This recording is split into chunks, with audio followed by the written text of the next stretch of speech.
Nagsimula ang kwento sa France, kung saan ipinakilala sa atin ng isang lalaking nagngangalang Frank na nagtatrabaho bilang isang quality control inspector para sa matataas na gusali. Noong araw na iyon, si Frank at ang kanyang asawang si Leo ay nasa ospital para sa isang prenatal checkup dahil 8 buwan ng buntis si Leo at ilang araw na lang ang natitira bago ang kanyang due date. Pag-uwi mula sa ospital, laking gulat nila nang makitang magulo ang kanilang apartment na para bang sinadya itong halughugin para maghanap ng kung ano. Ilang sandali pa, nakipagkita si Frank sa kanyang matalik na kaibigan na si Ben. Mula sa kanilang pag-uusap, ang mga taong nagkalat ng mga gamit sa apartment ni Frank ay naghahanap ng isang susi na itinago niya. Makalipas ang ilang araw, habang nagtatrabaho si Frank at ang isang kasamahan, muntik nang mahulog si Frank mula sa gusali. Napansin niya ang isang kahina-hinalang lalaki na nagmamadaling bumababa sa istruktura. Mabilis na sinundan at hinabol ni Frank ang lalaki, ngunit nakatakas ang kalbong estranghero.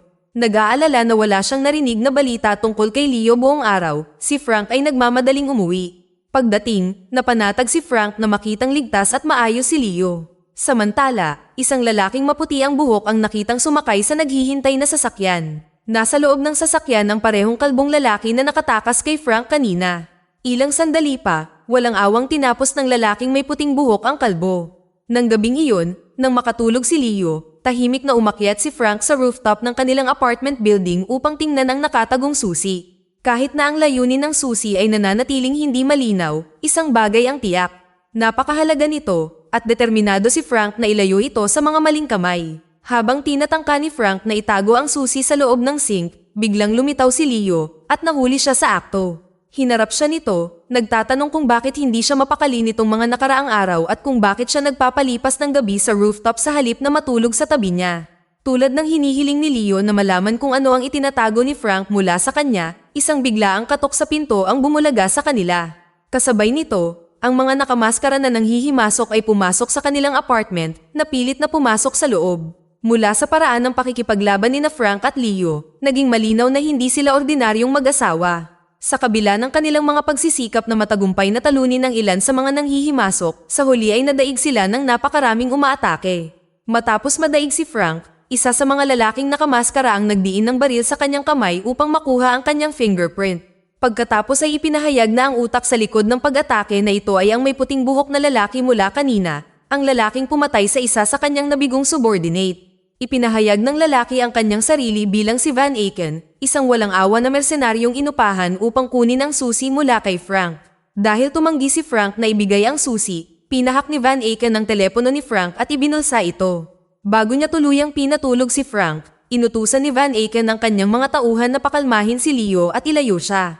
Ang eksena ay bumalik sa 2014 kung saan ang isang grupo ng mga bagong graduate na elite official ng GIGN ay sinalubong ng kanilang mga pamilya at mga nakatatandang kasamahan. Kabilang sa mga opisyal na ito ay sina Frank at Leo na sa panahong iyon ay hindi pa magkarelasyon. Sa sandaling iyon, namumukod tangi si Frank bilang isa sa mga nangungunang nakagraduate sa kanyang klase. Matapos ipakilala sa asawa ng isa sa kanyang mga kapwa nagtapos na si Nico, nilapitan si Frank ng kanyang superior na si Astro. Sa sandaling iyon, binigyan ni Astro si Frank ng isang badge na may nakasulat na salitang ad vitem sa likod, isang badge na dating pagmamayari ng ama ni Frank sa kanyang serbisyo. Pagkalipas ng 2 taon, sa panahon ng recruitment ng mga bagong elite forces ng GIGN, ipinakita sa atin si Ben na sumasailalim sa isang serye ng mga pagsubok upang maging isang opisyal tulad ni Frank.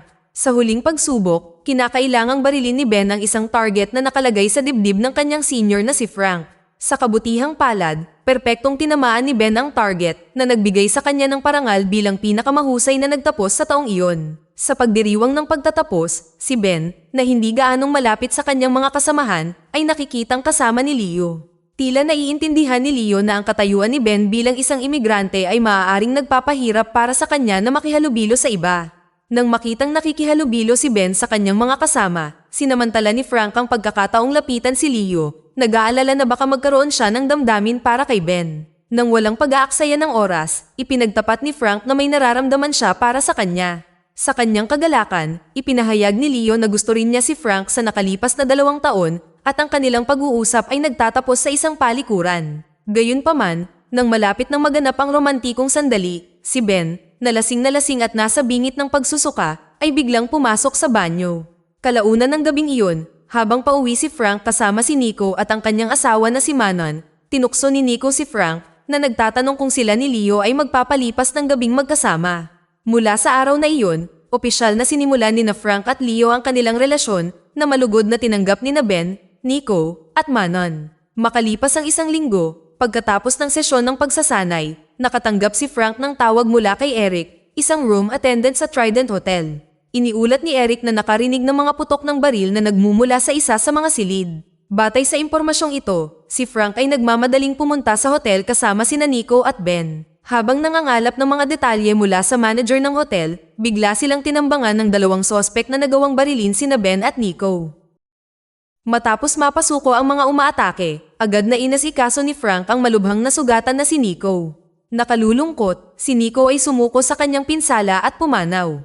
Kinabukasan, pinagalitan si Frank ng kanyang superior na si Astro dahil sa walang ingat na pagkilos ng hindi naghihintay ng utos na nagresulta sa pinsala ng dalawang opisyal na ang isa ay kalunos-lunos na namatay. Dahil sa kanyang mga aksyon, napilitan si Astro na hilingin kay Frank na magbitiw sa kanilang unit. Matapos tingnan ng larawan ng kanyang ama sa punong tanggapan, pumunta si Frank sa locker room para ayusin ang kanyang mga gamit. Kinabukasan, pagkatapos ng libing ni Nico, napansin ni Frank si Leo na may seryosong pakikipag-usap kay Astro, ang kanilang superior. Balak din pala ni Leo na umalis sa GIGN matapos masaksihan ang trahedya na sinapit ni Nico. Makalipas ang ilang sandali, binisita ni Frank si Ben na nagpapagaling pa rin sa kanyang mga pinsala. Habang nandoon, nakatagpo sila ng isang post sa social media na nagpapahayag na ang mga gunmen sa Trident Hotel ay mga pulis. Gayunpaman, ang investigasyon ay mabilis na na-dismiss dahil sa kakulangan ng ebidensya. Nang marinig ito, pinayuhan ni Ben si Frank na umiwas sa bagay na iyon. Ibinunyag din na ang mga pinsala ni Ben ay sapat na malubha upang pigilan siya sa pagsasagawa ng mga mabibigat na gawaing pisikal. Siya ay muling itinalaga sa isang administratibong tungkulin ngunit sa huli ay nagpa siya na magbitiw. Nang malaman ito ay lalo lamang lumalim ang pagkakasala ni Frank. Isang gabi, habang naghahapunan sa isang restaurant, ipinahayag ni Leo kay Frank na buntis siya sa kanilang anak. Upang mapaghandaan ang paglabas ng sanggol, nagpa siya sina Leo at Frank na lumipat sa isang mas malaking apartment. Habang nag-iimpake ng kanilang mga gamit, aksidenteng nadiskubre ni Frank ang kanyang badge na nabahira ng dugo ng isa sa mga bumaril mula sa insidente sa Trident Hotel. Nagtataka tungkol sa pagkakakilanlan ng gunman, tinanong ni Frank ang isang kaibigan, isang forensic na doktor sa pulisya, upang suriin ang DNA. Nang maglaon, nakipagkita si Frank kay Ben at ibinahagi na ang isa sa mga bumaril ay isang dating operatiba ng Special Forces na nagngangalang Selim. Dahil kilala si Selim na nagtatrabaho sa Director of Security at nakikipagtulungan sa maraming ministry ng gobyerno, napagtanto ni Frank na ang turistang natagpuang patay sa hotel ay hindi ordinaryong bisita. Muling pinayuhan ni Ben si Frank na lumayo sa bagay na iyon. Pagkuha ng payo ni Ben, tinipon ni Frank ang impormasyon tungkol kay Selim sa isang locker at itinago ang susi ng locker sa rooftop ng kanyang apartment. Ang paghahayag na ito sa wakas ay nagbunyag ng katotohanan. Ang susi na matagal nang itinatago ni Frank ay ang susi sa locker na iyon. Makalipas ang ilang oras, hindi niya napigilan ang kanyang pangangailangan na ibunyag ang posibleng pagsasabuatan sa likod ng kaso ng Trident Hotel. Nakipagpulong si Frank sa isang mamamahayag upang talakayin ang bagay na ito. Pinipilit niyang panatilihing kumpidensyal ang kanyang pagkakakilanlan. Matapos silang magkasundo, ipinangako ni Frank na ibibigay ang ebidensya na kanyang nakalap. Pagkaraan ng ilang oras, sa opisina ng ministry, ang pinuno ng direktor ng seguridad ay nakipagpulong sa ministro. Sa kanilang pag-uusap, ipinaliwanag nila na 7 buwan na ang nakalilipas, si Colonel John Brennan, isang dating Amerikanong opisyal na ngayon ay nagtatrabaho sa CIA, ay dumating sa France na may isang detalye ng seguridad na nagnanais na makipagnegosyo sa isang bentahan ng armas sa Australia. Sa araw na iyon, 2 kawani mula sa Director of Security, isa sa kanila ay si Selim, ang inatasang pumasok sa silid ng hotel ni John upang kunin ang ilang mahalagang dokumento.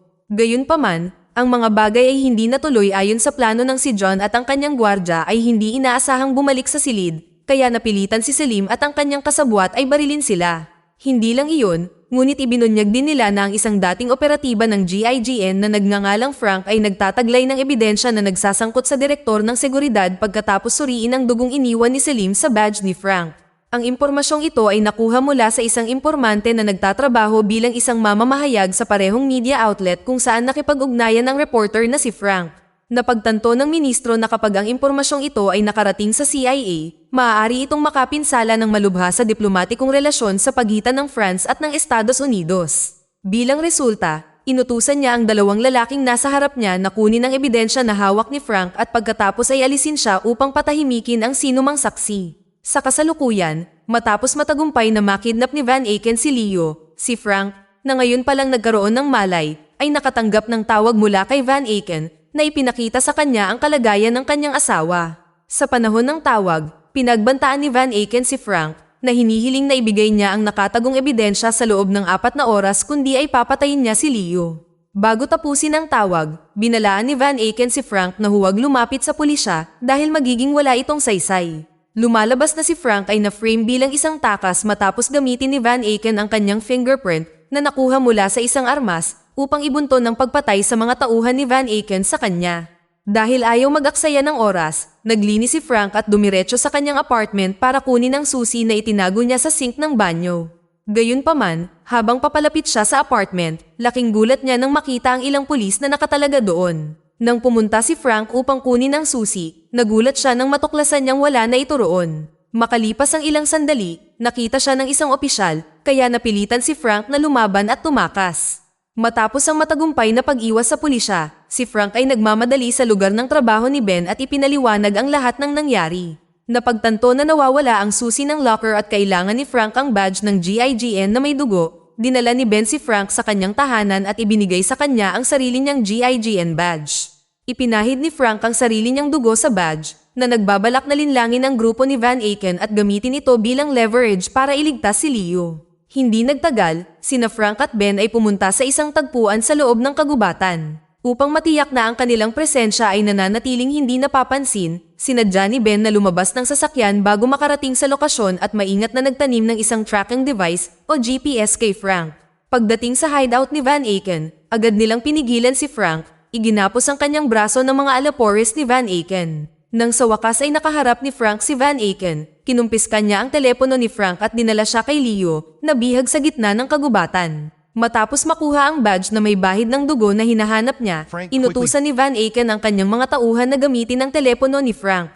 Pagkatapos ay inutusan niya sila na magpadala ng mensahe sa lahat ng mga kontak ni Frank na nagbabanta ng pinsala sa kanyang asawa at anak kung tumanggi si Frank na sumunod. Ang mensahe ay ginawa upang ipakita na parang pinatay ni Frank si Leo bago gawin ng hindi maisip. Samantala, lingid sa kaalaman ni Van Aken, nakatanggap ng abiso mula sa naka-activate na GPS sa telepono ang pulis na tumutugis kay Frank. Sa kanyang plano, umalis si Van Aken sa eksena, iniwan ng 3 sa kanyang mga tauhan upang patayin sina Frank at Leo. Kung paanong ang sitwasyon ay tila tapos na, lumitaw si Ben, nakasuot ng maskara, at nagawang iligtas sila. Mabilis na pinaandar ni na Frank, Leo, at Ben ang isang kotse at mabilis na tumakbo palayo, desperado na makatakas. Nagkaroon ng tensyon na habulan na sinamahan ng mga putok ng baril. Sa panahon ng kaguluhan, si Leo ay tinamaan ng bala na nagtamo ng matinding pinsala sa kanyang braso. Habang inaasikaso ni Frank ang kanyang sugat na sinusubukang pigilan ng pagdurugo, biglang nabasag ang tubig ni Leo, isang malinaw na senyales na siya ay manganganak na. Nang makita ito, hinimok ni Frank si Ben na dalhin si Leo sa ospital, pagkatapos ay tumalon sa kotse upang pabagalin ang mga tauhan ni Van Aken na mainit na sumusunod sa kanilang landas. Sa gitna ng isang matinding labanan kay Frank, inutusan ni Van Aken ang kanyang mga tauhan na ipagpatuloy ang paghabol sa kotse ni Ben. Si Frank, na ngayon ay nakasakay sa isang ninakaw na motorsiklo ng mga forest ranger, ay nagtangkang tumakas, ngunit walang humpay si Van Aken na hinabol siya mula sa likuran. Sa loob ng sasakyan, napansin ni Ben si Leo na lalong namumutla at hindi tumutugon. Sinubukan niyang panatilihin itong gising sa pamamagitan ng pakikipag-usap sa kanya, ngunit mabilis na lumala ang kanyang kalagayan. Samantala, hinahabol pa rin sila ng mga tauhan ni Van Aken na papalapit sa kanila. Ang masama pa nito, si Frank ay hindi lamang hinahabol ni Van Aken kundi pati na rin ng mga pulis. Sa isang matapang na hakbang, ninakaw ni Frank ang isang paramotor mula sa isang magsasaka at muling tumakas, at sa pagkakataong ito ay umabot sa himpapawid. Habang nasa eroplano, nakipag-ugnayan si Frank kay Ben upang tingnan ang kalagayan ni Leo. Malinaw na mabilis na kumukupas si Leo, nadulas at nawalan ng malay. Matapos tapusin ang tawag, naging maliwanag na si Ben ay malubharing nasugatan, ang kanyang katawan ay duguan. Sa ibang lugar, nakatanggap ng tawag ang superior ni na Frank at Ben na si Astro ng tawag na naguutos sa kanya na wakasan ang pagtakas ng kanyang mga dating nasasakupan. Agad na pinakilos ni Astro ang kanyang team para makialam. Si Ben, na hinahabol pa rin ng mga tauhan ni Van Aken, ay ginawa ang lahat ng kanyang makakaya upang makarating sa ospital habang ginagabayan ni Frank mula sa itaas na nagtuturo sa kanya sa pamamagitan ng mga shortcut. Pagpasok pa lang ni Ben sa parking lot ng ospital, lumitaw si Van Aken na direktang tinutukan siya ng baril. Buti na lang at saktong dumating si Frank. Nang malapit na niyang tapusin si Van Aken, ang kanyang dating superior na si Astro ay biglang lumitaw kasama ang isang pangkat ng mga sundalo na nakapalibot sa kanila. Palibhas ay hindi nababahala sa panganib na mabaril, sumugod si Frank sa kotse, dinala ang kanyang asawa na nasa bingit ng kamatayan patungo sa ospital. Matapos makatanggap si Leo ng medikal na atensyon mula sa mga doktor, dinala ni Astro si Frank sa kustodiya upang panagutin siya para sa kanyang di umano'y mga aksyon, kabilang ang pagpatay sa tauhan ni Van Aken. Makalipas ang isang buwan, kitang-kitang naantig si Frank nang bisitahin siya ni Leo at ng kanilang bagong silang na anak. Sa taus-pusong sandaling iyon, ipinahayag ni Leo na ang susi na itinago ni Frank ay nasecure niya sa panahon ng pakikipaglaban sa mga tauhan ni Van Aken. Ilang araw ang nakalipas, nagsumite na rin si Leo ng ebidensya sa gobyerno. Bilang resulta, nakaligtas si Frank sa lahat ng mga kaso dahil ang kanyang mga aksyon ay itinuring na pagtatanggol sa sarili. Pinawalang sala rin siya sa anumang pagkakasangkot sa pagkamatay ng mga tauhan ni Van Aken. Sa huling eksena ng pelikula, sina Frank at Leo ay nagbahagi ng isang mainit na yakap. Mula sa malayo, si Ben, na ngayon ay ganap na magaling, ay pinapanood sila ng nakangiti, masaya na makita ang kanilang kagalakan. Dito na nagtatapos ang kwento. Sana ay nagustuhan nyo. Mag-subscribe na kung hindi ka pa nakasubscribe. Pindutin na rin ang notification bell at like button upang matulungan ang channel, and leave a comment down below. And as always, thank you for watching.